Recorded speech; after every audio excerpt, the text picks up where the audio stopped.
Hi, everybody. Sorry I wasn't able to get Deuteronomy done today, but it's been a busy week and wasn't feeling all that good this week, so it's just going to have to wait till next time. But I do have a very short teaching that I've been wanting to do for a while on spiritual beings, and it's just kind of some information for you. It was very interesting to me, and I thought you guys would like it too. So let's start with it. Okay. So, spiritual beings. We first hear about a very unusual story in the Bible in Genesis 6 1 through 2, when we read that when man began to multiply on the face of the land and daughters were born to them, the sons of God saw that the daughters of man were attractive, and they took as their wives any they chose. So, it's a very unusual story, and when we read it, don't think we went over it too much, but there's some confusion over it. There's some debate over it. Who are these sons of God? Are they human? Are they spiritual? Generally, there's two different ideas that are going on about this. The first idea is that these are representing very wicked human figures, possibly rulers or kings, or even men like Lamech, who we read in the Bible, who was very wicked, and he continued to accumulate wives for themselves, all these kings and these wicked people. Um, that is one option. The second option that we read is that these are actual angelic beings, or Elohim, or spiritual beings who marry human women in violation of God's order. So, from what we read, the Bible seems to describe the sons of God as spiritual beings, or Elohim. I think that's pretty clear in the Bible, and I think it would be hard to refute that. Um, if you've done any of our teachings, been in our home group, we have talked about Elohim quite a bit in these spiritual beings, and we made a point of learning that Elohim is not a name, it's a title for a spiritual being. It's not a proper name. God's name is not Elohim, although some Christians believe that it is, that that's one of his names. It's not. God's divine name is Yahweh. Elohim is a title, and it's a title that represents all spiritual beings, including God, angels, all these different types of spiritual beings. We find them in Psalm 82, in Job 1:6, Job 38:7, Job 2:1. But we know that God is the Elohim of Elohims, or the God of gods. But this is a title and not a name. In Job 1:6, we read that now there was a day when the sons of God came to present themselves before the Lord, and Satan also came among them. So these sons of God are presenting themselves, this divine council, as it's called. We see that God, for some reason, likes to share authority with his creations. He shares authority with other Elohim, he shares authority with human beings. So it's pretty clear, I think, that these are definitely spiritual beings and not Lamech or human rulers. So the sons of God, spiritual beings who are given power to rule over the nations for God and are possibly part of his divine council, like I just discussed. So Paul the Apostle talks about these fallen rulers in Ephesians. And he says, "For we do not wrestle against flesh and blood, but against the rulers, against the authorities, against the cosmic powers over this present darkness, against the spiritual forces of evil in heavenly places." So when we're talking about these corrupt nations, and nations like Egypt and Babylon and all these corrupt nations, there's a spiritual entity influencing and directing and guiding those nations to do these wicked things. And that's who Paul says is the true enemy of ours. Not human beings, but these spiritual beings, these Elohim that are influencing people and nations. So who is this spiritual enemy that we read about? So there's three different groups actually that we can see. The first group we kind of believe is the same entity, the serpent, the Satan or the Satan, the evil one, the dragon, and the devil. That's one group. The second group, the sons of God, powers, authorities, the rulers. We don't know if some of them are good, some of them are bad. It's difficult to understand sometimes. But the third group has these evil spirits or impure spirits, unclean spirits, also called demons. The word demon in Greek, daimonion, refers to lesser spiritual beings. So that's interesting to take note of later. Demons are lesser spiritual beings.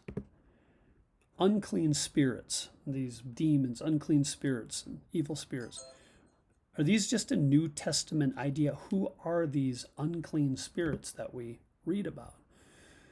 Why are they called unclean in the New Testament? So in order to, well, first of all, I want to go over some of the different scripture where we see these unclean spirits, like in Matthew 10:1. And he called to him his 12 disciples and gave them authority over unclean spirits to cast them out and to heal every disease and every affliction.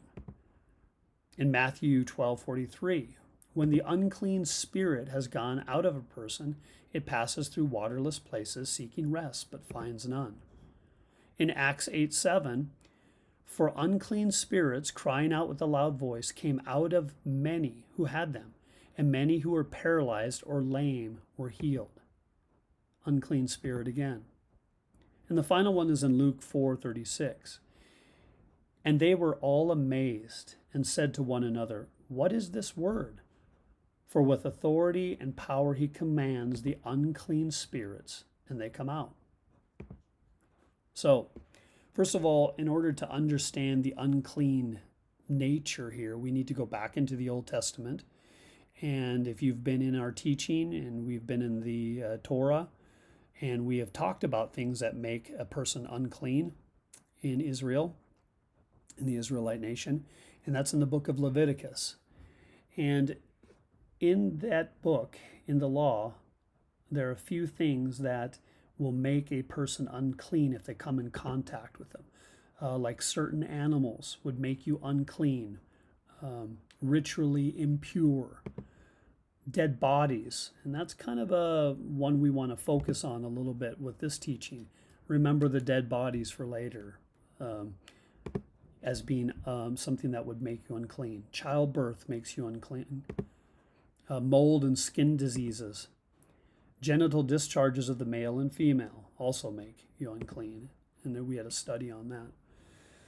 So now let's go back to this original verse, in the original verses in Genesis. So when man began to multiply on the face of the land and the daughters were born to them, the sons of God saw that the daughters of man were attractive, and they took as their wives any they chose. So there's a long-standing Jewish tradition going back to Genesis 6. In the biblical world, the offspring of this union between these spiritual beings, these Elohim, and human women, in Jewish tradition, it's connected to the giants in the land. So we read about these giants in the Bible, and they go by several different names. They go by the sons of Anakim, which is in Deuteronomy 1:28 and Deuteronomy 9:2. We hear them called the Nephilim in Genesis 6:4 and Numbers 13:33. And we also hear them called the Rephaim in Deuteronomy 3:11 and Joshua 12:4. And they all seem to represent the same thing, these giants. So the Rephaim, again, in Jewish tradition, Rephaim is not only a name of these giants, but it's also for the spirits or deceased life presence of these Rephaim in the underworld, in the grave. So these spiritual entities are also called Rephaim in Jewish tradition. So who are these giants in the Bible that we read about? So in the biblical narrative, the giants are targeted by by three sets of heroes. They're targeted for elimination. And the first hero that attempts to eliminate these giants in the land because of their wickedness is God. And he does it in the flood.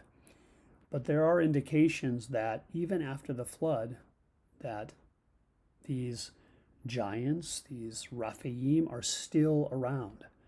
So the next hero that we read about is Joshua. And this is during the conquest of the Promised Land. Joshua and the nation of Israel go into Canaan, and they specifically target these giants, these Rephaim. They go after them and they put them to the sword, and they completely destroy them, or they attempt to, but it doesn't happen. It doesn't happen because we see David, a long time after Joshua, still trying to mop up these giants. One of them was Goliath. So if we link the Genesis 6 story with these giants, or these Rephaim, as offspring of this union between Elohim and these human women, then these beings both have a divine nature and a human nature. So this divine and human nature thing is odd. So if we have an offspring from an unauthorized union between spiritual beings and human beings, God saw this interaction, these offspring, as being very wicked. It was outside the norm. It was not what it was intended. And these giants, these offspring, they occupied the Promised Land, and Israel was really scared of them. And it was one of the main reasons why they wouldn't go into the land, because they were so scared of these giants that they saw. They just could not believe that God would allow them to go into the land and destroy these giants. In Numbers 13:33, it reads, "And there we saw the Nephilim, the sons of Anak, who come from the Nephilim. And we seemed to ourselves like grasshoppers, and so we seemed to them." So we have these big, gigantic men in the land. And I think we have to put it into perspective, because the average size of an Israelite during that time was probably, from what I've heard, 5'1", very short people during that time. So if you have somebody that's 6'3", 6'5", 6'7", that's going to be a giant to you. I'm not taking away this idea of them being giants, because they were to these people. The Bible is written by authors, and they're speaking to the people of that time. And so these were actual giants to them. There are some translation problems with the size of the giants in the Bible I won't go into, but they seem to, as translators go on throughout the years, the Goliath seems to be getting bigger and bigger and bigger and bigger.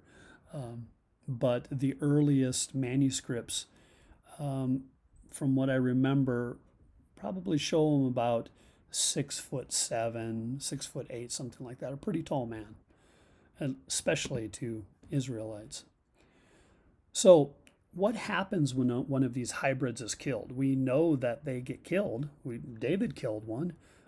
Joshua's killing them in Canaan, and putting them to the edge of the sword and putting them to destruction, killing them.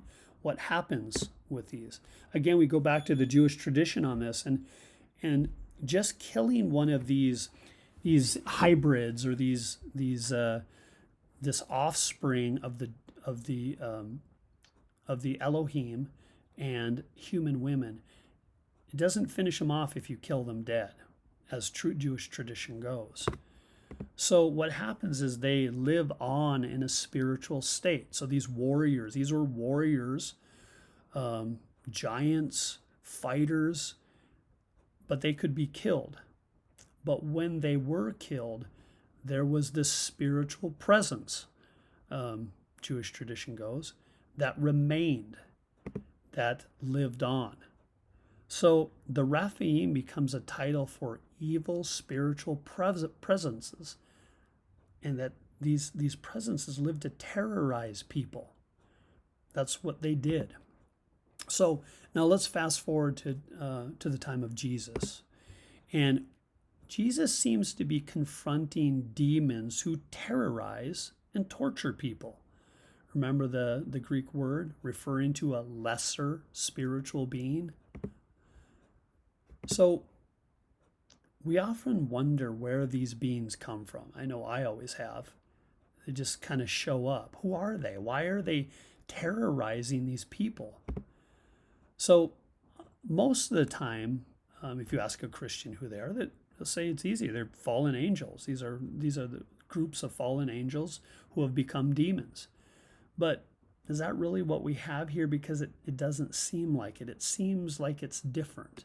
Why is it different? So oftentimes we encounter these spiritual beings lurking in graveyards among the dead or in the wilderness.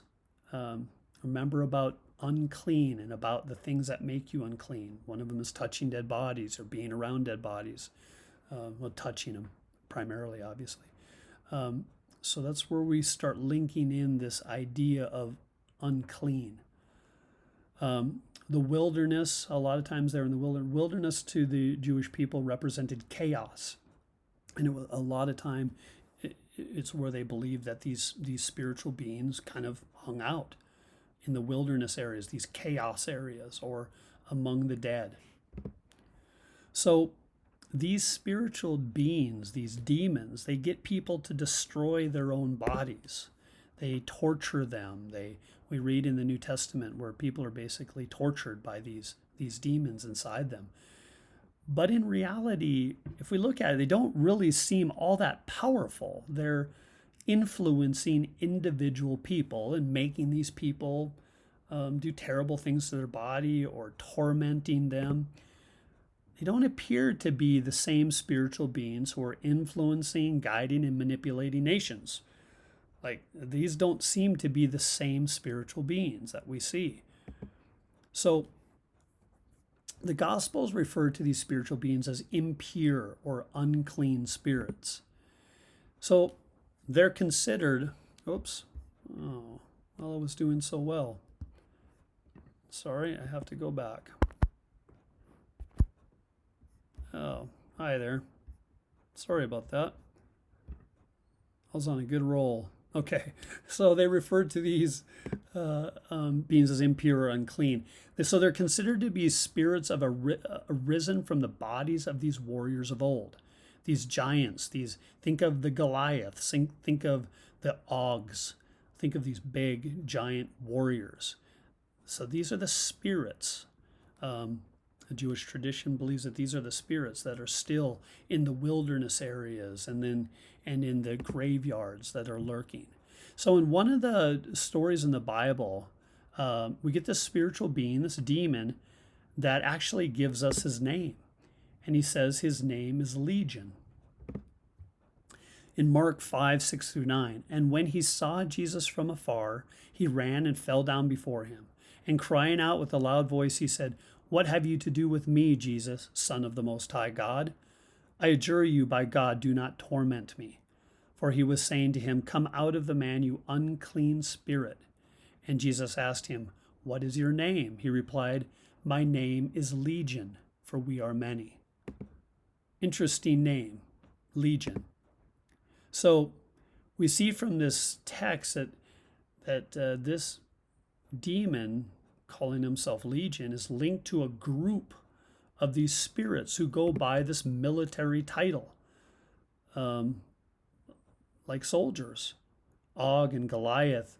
We know that legion, a Roman legion, was a unit of people, 3,000 to 6,000. But it can also mean a vast host, a large group, a multitude, a number of people or things.